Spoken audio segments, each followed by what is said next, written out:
Hi, thank you so much for joining me today. This is Jenny Oya with Nuggets and Things. I want to share something with you today. Hopefully, it's going to be short and sweet. Okay? Some things you try to ask yourself, how do I know the things that I know? Right? You know, you wasn't taught, by a book. Someone never sat down and spoke to you about what you know, but you know it, right? It's where you know that you have been able, y'all hear me say this phrase over and over again, been able to tap into yourself, right? Get to know who you are internally, spiritually, right? So many times, we try to get to know so many parts of ourselves other than what we need to get into, right? Our spirituality of who we really are. Then we understand the closer we get to us, oh my goodness, the information that you can contain and be able to help others with, right? There was many scriptures I want to kind of tap into and kind of move from and kind of hit from time to time.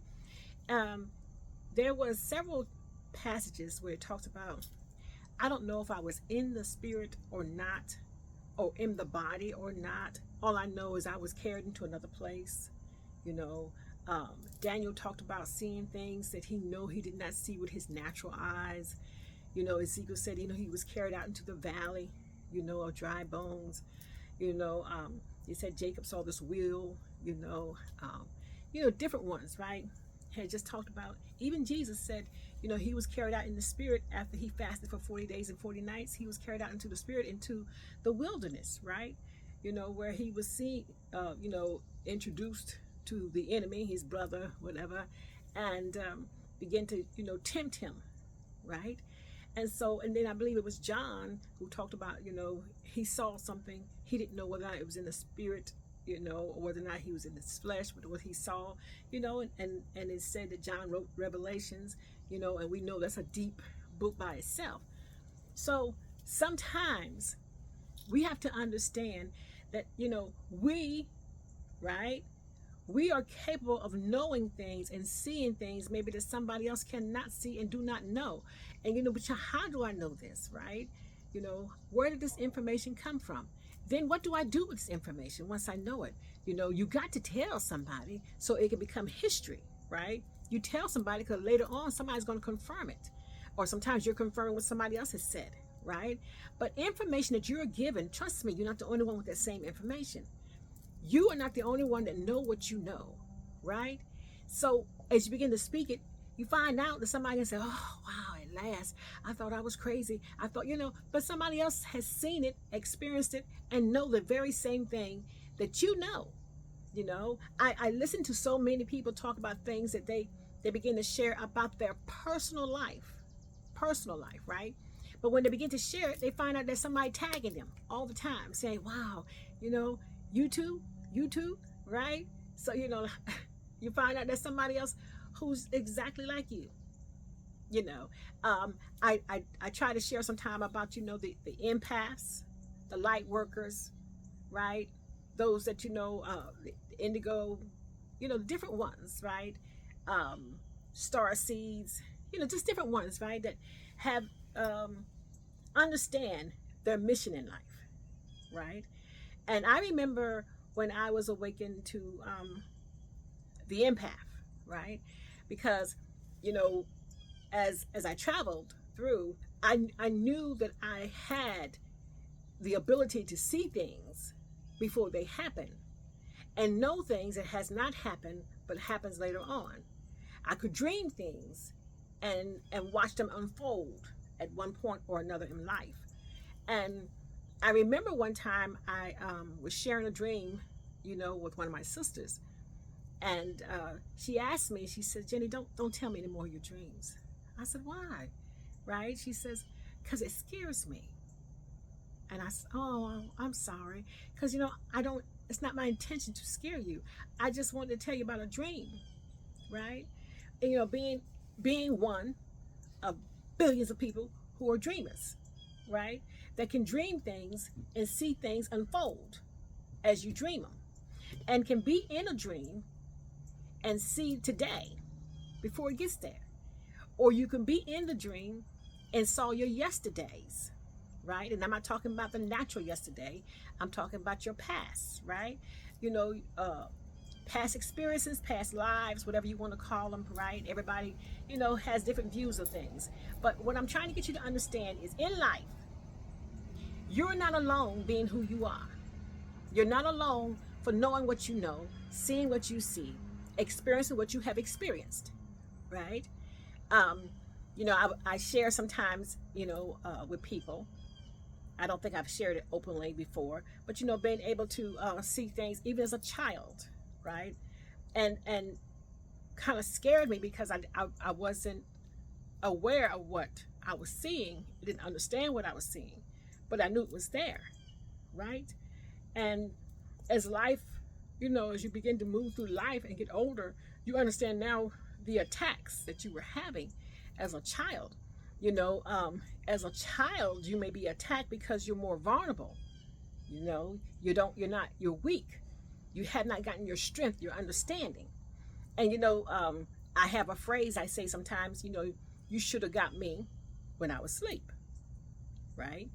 You should came with that line when I was sleeping, and I didn't mean the natural sleep, but in a place where I was not aware of myself. I was not aware of my surroundings. I wasn't aware of what's really happening, right? But once you become aware, and they say become awakened, where some people may use the words, I'm woke now. Some people use it loosely, but when you become awakened, once you become awakened to something, you cannot ever fall asleep on that again, because now you know, right? And once you know something, I don't care who it is, where they are, it's there, right? You know what you saw, you know what you felt. It's like being burned.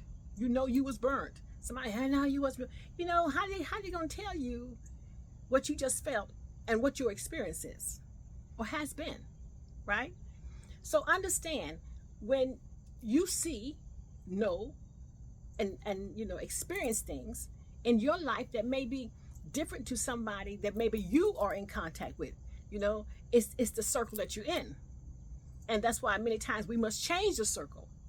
You meet people for purposes and for great reasons, but many times people that you meet, at 12 aren't the same people you need to be around when you're 30, or the ones you had met at 30, cannot go on your journey when you're in your 40s. And the ones maybe that you had been, really close to in your 40s, you're so, distant by the time you're 50. And it's not so much what has happened between that person or with you, is that your lives have changed. And I don't mean your lives has changed on a natural sense. Your lives has changed spiritually. That now, where they're going, you cannot go because you cannot understand where they are. And if you don't understand where the person that you hang around is, or the person that you click with, all of a sudden you're not clicking because you on two different paths. It doesn't mean there's something wrong with that person or with you. It's just the time now that you part. The parting is not through because of anger and confusion. It's the parting because now your journeys have changed. As long as your journey was on the same path, you could do the same things. You will meet people on your path that will enlighten you. And you should always meet people who can educate you, some people who can direct you and who can guide you, because at some point in your life, you have to be to a place that, you cannot be the smartest one in your circle. And if you always the smartest one in your circle, then your circle's not changing. And you're not evolving, right? Because, you're the only one that knows the most things. It's not cool, and sometimes it's kind of narcissistic. You want to be the one that everybody is hailing, oh, great one. Oh, you're so, no. You should always be in a place where there's someone smarter than you that has knowledge that you need, right? That can guide you, help you, and hopefully, sometimes, even transport you to places you need to be. And that's when that you're growing, that you're elevating, you're ascending, because your life changes when you are around those who got keys to get you where you need to be. Because you don't need to be in the same place you was, today you was 20 years ago. And if you are, shame on you. Your mind should always be, to a place that it is expanding. That you're knowing that you can do something that you didn't know how to do last year or yesterday. That's how quickly you can change. Because you have the abilities. You have the ability to change in a quickness like this, right? You can change quickly if you want to. But you got to believe that, right? You got to be able to believe that you have the powers and the ability to change your life. Sometimes you must change, right? The place in which you are, right? Your environment, your location, the people in which you choose to, connect to, whatever it means for you to be able to elevate, to go to another place, to another, sometimes it's a dimension change. Sometimes when the dimension changes from third dimension to fourth to the fifth, whatever, are you ascending or are you remaining the same? And I know I lost some of you when I said that, but I know some of y'all caught on, and so that's where I'm going, right? You got to know, that your life changes for reasons to prepare you for other things, right? I remember when I could sit still and a butterfly will come and land on my hand, right? Or walk on my leg, right? I knew then I was changing, right? That the butterfly is so familiar with me and what I am inside, not outside now, that it can be a part of me and not fear me, and take notice. That's power. It's a different kind of power than most people think about, right? That when you can walk and you can hear, the lizard, whatever they call them, different ones, different names. I'm not into it, so I can't tell you the names of them. But you could hear them and not see them, but you start to look for them because you can hear and find them.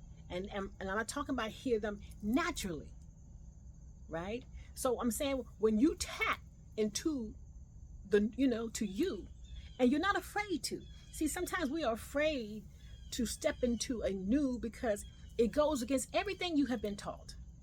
It goes against every principle that you have believed. It goes against everything, right, that you have stood on and stood for. And now you got to change all of that. And when you change that, you're going to lose people. Trust me, you will lose them. Because you have chosen to stand in a place that you need to be. Not what makes them comfortable, but what makes you comfortable. What makes you stand and say, "Phew, at last, I'm home. I've got my nest now. I'm exactly where I need to be." And when you get there and you're comfortable there, you will find others there too, waiting for you, right? And then when you begin to talk, they're like, "Oh yeah, and it feels so refreshing to be able to talk to somebody like this." You know how it is sometimes when you're talking to somebody and you got to kind of like downplay, or some people call it dumb down, to have a conversation with somebody because, the level in which you're trying to speak, right? You say, well, let me break it down for you, and you have, but then there are times where you can speak to somebody and you can speak just directly and they're catching everything you say. And sometimes they can complete your sentence, your words before you even complete it because they're right where you are. Isn't that a good feeling when you're talking to somebody and they know exactly what you're about to say because they can feel what you're saying to them because they have experienced what you said. And sometimes they didn't know how to explain it to somebody and talk to somebody because they didn't know if anybody was like them, right? It's refreshing, when you get to that place when you can just be yourself, just be you. And when you become you, it's not going to satisfy everybody. Everybody's not going to say, "Oh, I'm so glad that you changed." Some people, will mock you. Some people, will leave you. Most will just talk about you. But don't you change from being you. right? Because now you found you. And when you find you, you're going to finally relax and say, now that I'm here, let me explore me. Let me know now the great things that I'm able to do, to say, to be. And I'm not talking about, oh, now you can, fly off top of mountains. No, I'm just talking about you now begin to open up yourself to who you really are. And every day you will. It's like a flower in the spring. And it opens up a little at a time. And then there it is in full bloom, right? And so we're blooming. And be proud of your bloom. Be proud of where you are. Some people, when they talk to you, they says, when I talk to you, it's like peeling back this, one piece at a time. And it is, and they should be peeling, because if someone can define you and know you at one, time in meeting and talking to you, that's questionable, right? Because you should be, someone that people become, fascinated by you, amazed by the things you do, by the things you say. I tell people sometimes I meet them, I say, ooh, I would love to sit at your feet and listen to you talk, because what you're talking about, it arouses, my mind. It makes me get excited to know that somebody can talk to me in a place that I need to be spoken to, right? So they're touching areas in your life. And this has nothing to do ever, right, with your natural self. It's all spiritual. And they're talking to you and they're making you just get goosebumps and making you get excited to know that somebody can talk to you where you are. And they can get you to a better place because they know something that you know, and they can get you to open up more to get to know what they know, right? Then you're excited because you say, oh my goodness, that's the key I needed. I needed that key. I needed someone to direct me. I had got this close and didn't know where to go from there. It's beautiful, right? It is. So do not be, discouraged when you feel like, you're alone in your thoughts, in your ideals, and your challenges, right? Because you're never alone, and you're not. Somebody is right where you are. It's a whole lot of people, a whole lot of somebodies, right? When people figure out, who is the light worker, who's working the light, who's responsible for keeping the light on, who's the star seed, right? And you meet other star seeds and other light workers, other empaths, right? Other indigos, and different ones. And you meet them on your path. And once you realize that you're one, then you can identify, and you got twins, triplets, all kind. Oh, just so exciting. Different places, different areas, different times, but you're all doing the same thing. It's amazing. So, make it an awesome day. Let your light forever shine. You be awesome in who you are. And enjoy the journey. Enjoy the journey, because it's beautiful. And so are you. Be fabulous. Love you so much. Blessings.